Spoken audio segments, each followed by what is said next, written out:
ملێ چاودێریکردنا بازارê rêgirîkirin li bilandbûna nirxan bi taybetî jî di manga Remezanê de rêveberê çavdêriya bazirganî li Hewlêrê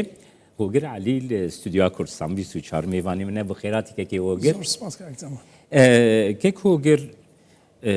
kontrolî ve çavdêrîkirina we bû bazar mangî Remezanê li gor beraber bi mangî tir zêdetir dibe؟ بەنای خی گەورە و میرەبان تەمان زۆر سوپاس بۆ کوردستان 24 بۆ ئەو دەرفەتە لە وەختەکی باشە ئێمە دوێنێ کۆبنەوەیەکمان ئەنجامدا بە سەرپەرشتی برای بەڕێز و خۆشەویستم کاک سەروەر کەمال هاواری بریکاری وەزارەتی بازرگانی پیشەسازی دەربارەی نزیکبوونەوەی لە مانگی ڕەمەزانی پیرۆز هەرە ئەو ڕۆژ لە دیوانی پارێزگا کۆبنەوەیەک بە سەرپەرشتی برای بەڕێز و خۆشەویستم کاگومێت خۆشناو ئەنجامدرا لەو کۆبنەوەدا خۆ دەزانی کۆمەڵک بڕیارات دەردەچیتن ئێمە هەموو تیمەکان کەوانەی پەیوەندیدارن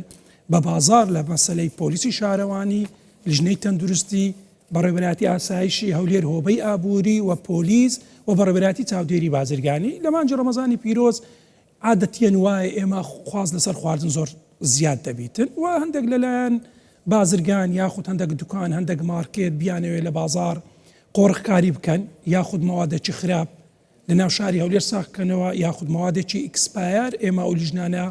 پێکهاتینە و سەردانی شوێنەکە دەکەین و دەست بەجێ ئیزرات دەکەین. ئەوەی زۆر لە سەری ڕاوەستان هەردوو برای بەڕێز و خۆشەویستم کە تەوجیهی بەڕێوەبەراتی چاودێری بازرگانی کردیە مەسەلەی نرخ و قۆڕخکاریە لە هەر شوێنێک لە هەر مارکێتێک لە هەر دوکانێک لەسەر فەرمانی هەردوو بەڕێز کە باسم کرد شوێنێک ببینین کە شوێنێک قۆڕخکاری دەکاتن مەوادی گران دەفرۆشیتن یاخود مەوادی ئیکسپاری هەیە شوێنەکە و لۆگۆیەکەی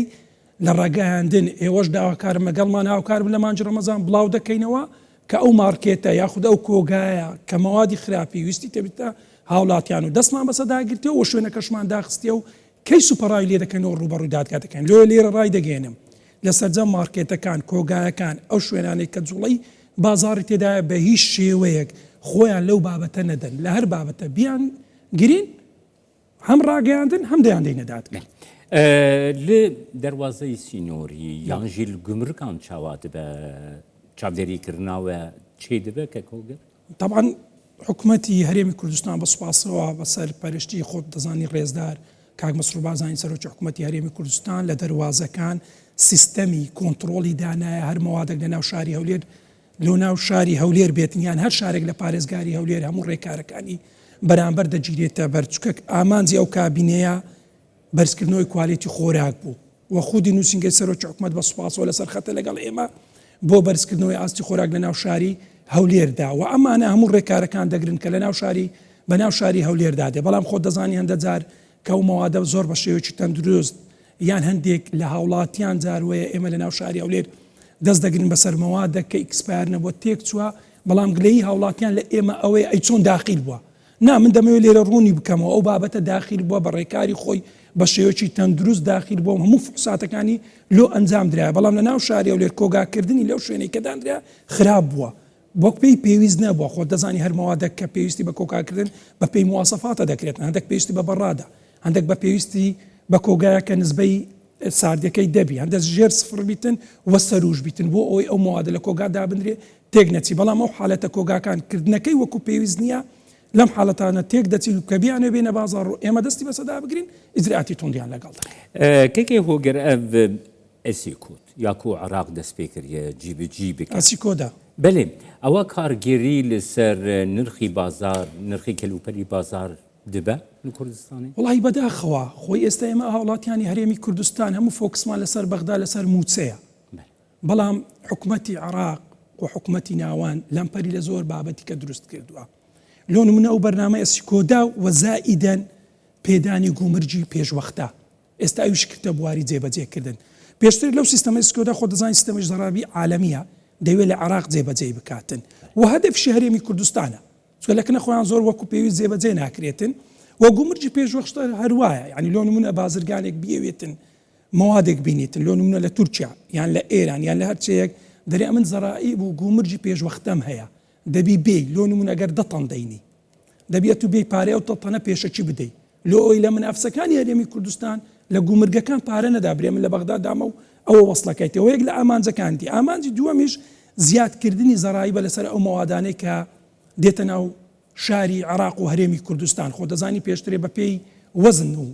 بیان بە پێی ئەو مەوادە کە هەر کۆنتێنەرێک چەند وایە دەکرا بەڵام نەخێر ئێستا بە سیستەمی ئەسیکۆدا گومرێک ڕێژەی لە سەتادا داوەکو 130 وەردەگیرێت بە پێی مەوادەکە ئەجار مەوادەکە چبیتون و تەنستنیفی کردیە ئەوەندەی لێ وەردەگریتن بەڵام ئەوە لۆ هەرێمی کوردستان هەندە جارێ ئەو بابەتە تحکم بە نرخ دەکاتن زۆر جارگلەی لە هاوڵاتیانش بۆ حکومت دێ بە تایبەتی بەڕێوەلاتی چاودێری بازرگانی کە ناتوانانی کۆنتترۆلی نرخکە کاکەوە ئێمە نینە و حکوومەتی عێراق سیستەمی ئەسیکۆدا دەوێت لەسەر بازرگانەکانی هەرێمی کوردستان جێبەجێ بکاتن بۆ ئەوەی نرخ بەرز بێتەوە و ئامانجەکەشی ئەوەیە و بابەتە چکەش کە بوویتە ڕێگری هەندە جار ئێمە بە منافسەکانی ئێمە بە گومرگانی ئێمە مواد داخل وارە ئەو ڕۆ زیاتر لە 450 ڕێ لەیان گەڕاندی تۆ دەرن لەبەر ئەوەی ئەنگۆ بە سیستەمی ئەسیکۆدا پارەتان نەدایە و داخل نەبەلۆ ئەوەی داهاتەکە بگەڕێتەوە حکوومەتی عێراق ئەمانە هەمووی وا دەکات و تەئسیل لە نرخ دەکاتن و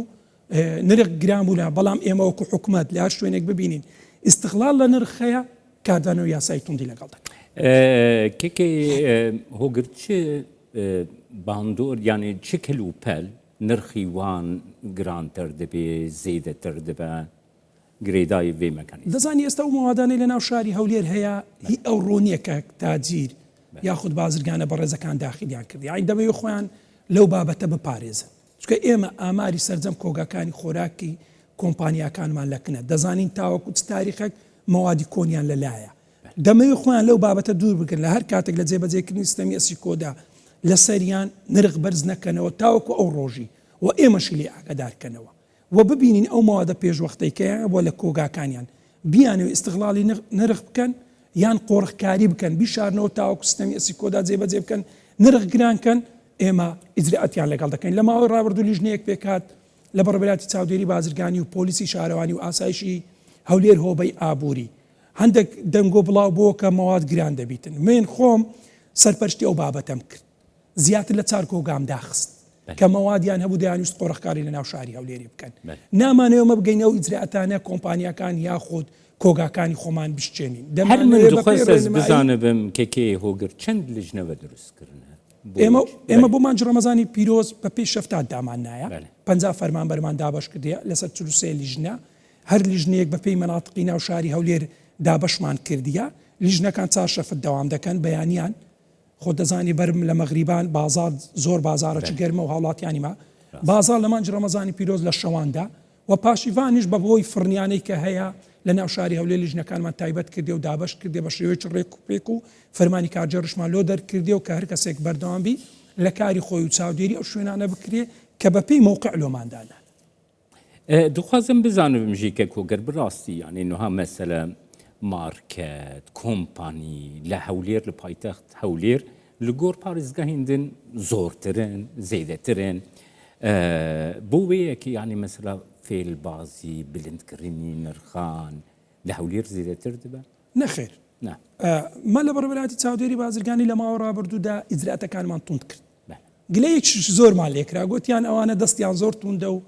لە مەسەلەی غەرامات و پەڕای لێکۆنەوە لۆ دادگا و ئیجرئاتەکانیان توندتر کردیە و ئەو ئیجرئاتانەی ما فیدباچی ئەو پرسیارەی بەڕێستەکە وەرمانگرتەوە ئێستا خەڵک کەمتر لە ناو شاری هەولێر خۆی وا لێ دەکاتن نرخ بەرز بکاتەوە یاخود بیوێ مەوادێکی خراپ کوالێتی نزم بە ئۆرجینال بفرۆشیتن یاخود بیەوێتن مەوادێکی کسپار تعبیە بکات و چاپ بکات چکە خۆی دەزانی ئەگەر تیمەکان و لیژنەکانی بەڕێوەبەری چاودێری بازرگانی بیانگرن تونترین ئیجرئات دەکەن بەڵام ئەو فەرقەی ئێمە کە ئێستا هەیە نەخێر لە ناو شاری هەولێر بە خۆشحاڵیەوە هەم مەوادی کوالێتی خراپ و هەم تەلاعبکردن و وەچی گۆتنی فاسد کەمتر بووە سزا چنەکە کۆگر سزاکان ئێمە بە پێی ڕێنماوی یاسا شوێنەکان سزا دەدەین بە پێی ڕێنماوی یاسا ئێمە دەسەڵاتمان لە 50,000 تاوەکو 5 ملیۆن دینارە ئەگەر جاری دووەمی بیتن و بەڵێ نامەی دابی کێسی لۆ دەکەن و ڕوبەڕووی دادگا دەکەین و شوێنەکەشی دادێخی باشن ئەو ڕێنمایی کووە وەرگرتنە ئەو مێکانیزما گوبەدانیە یعنی باوەڕ دەکە و کارگەریاوێ لە بازارێ وسا دەبە و دکان بازرگان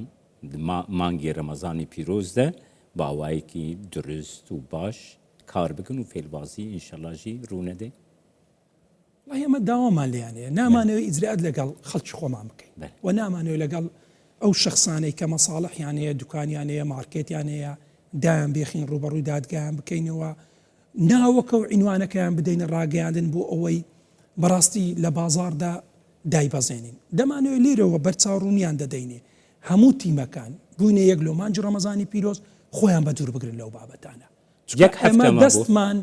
بە هەموو شوێنەکان ڕادەگا هەتاوەکو بنکەکانی چاودێری بازرگانی لە قەزاکانی مەغمور، خەبات، کۆێ، شەقڵاوە خۆم فەرمانی کاجەرم بۆ دەر شەوانیش دەبی سەردان بکەن کەواتە لە ناحیەکانیش ئێمە لیژنەماندانێ لە قەزاکانیش لیژنەماندانێ بڵێن خوانە خواستا بەڕێبەرای چاودێری بازرگانی لە سنووری ناو شار توندن ناگەنە دەرژ نەخێر بەعکسەوە لە شوێنەکان لە قەزا و ناحیەکانیش لیژنەکان بە شەوان و بە ڕۆژ ئەکتیڤن بۆ دەست بە سەداگرتنی مەوادی کسپایر، مەوادی کوایلت نزم یاخود بەرزکردنەوەی نرخ لە هەر شوێنێک ببینین بە پێ ڕێنم یاسا ئیجراعاتی لەگەڵ دەکەین. بەڵام ئیجراعاتی مانجی ڕەمەزانی پیرۆز لەسەر ڕاستباردەی هەردوو برای بەڕێز و خۆشەویستم کاک سەروەر کەمال هاواری و کاک ومێد خۆشناو تونترەوەکۆی پیرۆزە. یەک هەفتە مایە بۆ ڕەمەزانی پیرۆز کەک هۆگر یعنی 7 ڕۆژ 8 ڕۆژمانە تیمێن بە بۆ چاودێریکردنی بازاری هەمی ئامادە نەبێژە یانوە دەستپێکریە و ئامادە بن. دەزانی کە زەمال ئەمە بەردەوام ئامادەینە وەکو بەڕێبەرای چاودێری با لیژنەکان بەردەوام لە ناو شاری هەولێر گەڕان و پشکنی نەکەن. بەڵام بە حکومی خۆت دەزانی لە مانجی ڕەمەزانی پیرۆز بازار زیاد دەبیت. خاستن لە بازارە ملیەکان زۆر جار گۆڕینی دوکانەیە پێشترێ ئیشە چکێ دەکرد بەڵام لە مانجی ڕەمەزانی پیرۆز خواز لەسەر هەندێک بابە زیاد دەکە بە خۆت زانین شیرنیە، شەربەتە، هەندێک لە بابەتی فواکیە ئەوانە کە زیاد دەکە ئەویش دەیگۆڕی لۆ ئەوەی ئەویش بازاری زیادی. بەس لێرەوە دەمێ و ڕای بگەێنم ئەو شوێنانەی کە شەربەت دروست دەکەن لە هەر شوێنێک ببینین شەربەتێک لە ناو شاری هەولێر بێ لۆگۆیە بێ عینوانە ناونیشانی لەسەر نییە لە لێبڵەکەی پێکاتەکەی نەنووسرایە ئێمە دەستی بەسەدا دەگرین وڵاتی لە ناویکارنالی کار بن لە ماوە ڕابردوودا زۆر سوپاسی هاوڵاتیان دەکەین زۆر هاوکاری بەڕێوەبەرایەتی چاودێری بازرگانی بوونە. داواکارم لە مانجی ڕەمەزانی پیرۆز چۆن لە ماوە ڕابردوو هاوکار بن لە مانجی ڕەمەزانی پیرۆز زیاتر هاوکار بن بۆ ئەوەی ئێمە بتوانین لەو شوێنانەی کە بیان و سەرپێچی دەکەن لیژنەکان دەست بەجێ بگاتە شوێن. من وەکو بەڕێبەرای چاودێری بازرگانی هەر ئەوڕۆ فەرمانەکەم دەرکرد لیژنەیەکی لە ناکاوم دروست کرد. ئەو لیژنەیە لە هەر کاتێک هاوڵاتێک پەیوەندی دەکاتن ئێستا حالیان دەوامیان لە بەڕێبەرای چاودێری بازرگانیە لە هەر حالەتێک هاوڵاتێک پەیوەندی بە منەوە دەکات خۆم بە شانازیەوە خۆم بە خزمەتکاری هاوڵاتیان دەزانم ئەوەی بەرنامەی کابینەینەوە سەرۆکی حکومەتدای ڕشتەوە بۆ مەسەلەی خۆراک و پاراستنی هاوڵاتیان و بەرزکردنەوەی کوالێتی خۆراک من خزمەتکاری ئەو بابەتەم. هەر هاوڵاتێک وە ڕقەمی خۆشم بە شانازیەوە لەسەر پلاتفۆرمی فەیسبووکی بەڕێبەرایەتی چاودێری بازرگانی شخصی خۆم بڵاو کردیتەوە لە هەر شوێنێک ماوادێکتان دیت ئیکسپایر بوو یاخود بەسەر چوو بوو پەیوەندی بە خۆمەوە بکەن لیژنەکە حازرا خۆشم ئەگەر لێک دوور نەبووم دەست بەجێ دەگەینە شوێنەکە و ئیجرات لەگەڵ ئەو شوێنە دەکەین. داواکارم هاوڵاتیان زیاتر هاوکارمان دەستخۆشیە تێ دەکەم سپاس بۆتە کەکێ هۆگەرالی میوانێ زۆر سپاس بۆ ئێوەش.